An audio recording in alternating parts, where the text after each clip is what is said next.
প্রিয়াঙ্কা তুমি নাকি জিতে গেছো শুনলাম। হ্যাঁ হ্যাঁ আমি জিতে গেছি, দেখো আমি ট্রফি পেয়েছি, এটা ট্রফি।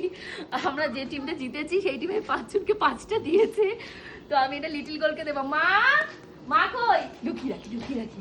মা আসো আসো, দেখো তোমার জন্য গিফট এনেছি।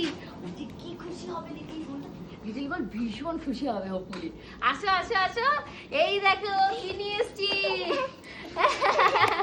আমার মা আজকে খুশি তো, ও আমার মা আজকে ভীষণ খুশি, আমিও আজকে ভীষণ খুশি, কারণ গেমে আমি জিতে গেছি, আমরা সবাই জিতে গেছি, সবাইকে অনেক অনেক থ্যাংক ইউ।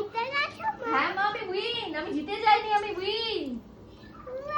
ও আমার মা কি খুশি।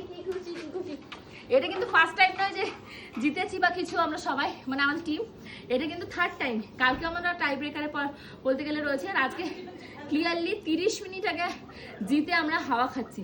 কিন্তু এখানে এসে সব থেকে খারাপ লাগছে কি জিনিস বলো তো, এই ট্রু ফেসগুলো। আমি কাউকে চিনিও না জানিও না পার্সোনালি, আমরা সব ভিডিওতেই সবাইকে দেখি, এখানে যাদেরকে তোমরা দেখছো সবাইকে তোমরা ভিডিওতে দেখো, ভিডিওতে আমরা যেটুকু দেখাই তোমরা সেটুকুই দেখো। অ্যাজ এ পার্সন কাছে গেলে পাশে গেলে বোঝা যায় সে কতটা ভালো।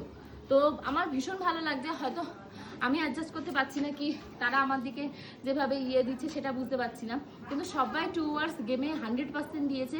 প্রত্যেক কটা প্লেয়ার যে কজন আজকে খেলেছে, এত হাড্ডাহাড্ডি লড়াই, এত সুন্দর পারফর্ম করেছে সবাই, মানে আমি তো কোনো পারফর্ম করার সুযোগই পাইনি।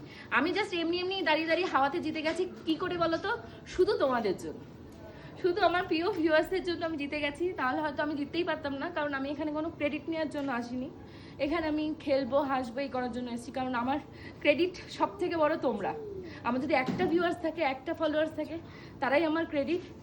কিন্তু কি বলতো, অনেক কথা আছে যেগুলো এর আগেও তোমাদেরকে বলেছি যে সবসময় সোশ্যাল মিডিয়ায় সব কিছু বলা যায় না, কিন্তু ফিল্ড থেকে প্রত্যেকবারই তোমরা দেখতে পাচ্ছ আসার পর কাঁদছি।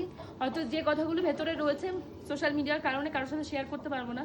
এক্ষুনি তোমাদের গোপুদার সাথে দাঁড়িয়ে সেই কথাই বলছিলাম, উনি আমাকে বলছে যে তুমি কেঁদো না তুমি কেঁদো না, কিন্তু আমার প্রচন্ড মানে খারাপ লাগছে যে জিনিসগুলো, যে মানে কোন সিচুয়েশনে মানে ভেতরে আমি রয়েছি সেটা মানে নিজের বরকে ছাড়া আর কাউকে বোঝানো যায় না। তো উনি আমায় বারবার করে বলছে যে কেঁদো না। আমি কাঁদছি না, কালকে কান্নার ভিডিওটা করেছি, উনি দেখো নট ইন্টারেস্টেড চলে যাচ্ছে, যে কান্নাকাটি করে ইমোশনাল ফুল হয়ে বা ইমোশনাল ব্ল্যাকমেল করে লোককে, কি ইমোশনাল নয়, আমি যেটা তোমাদের সাথে বোঝাতে চাইছি বা যেটা বলতে পারছি না সেটা হয়তো তোমরা বুঝতে পারছো যে কি বলতে চাইছি না, কারণ এর আগেও বহুবার হয়েছে। তো যাই হোক, আমি সবাইকে কংগ্রাচুলেট করতে চাই, আমাদের পুরো এলএসএস এরিনা টিম প্রচুর সাপোর্টিভ ছিল, প্রত্যেক কটা টিম মেম্বার, বিশেষ করে কেউ আছে যে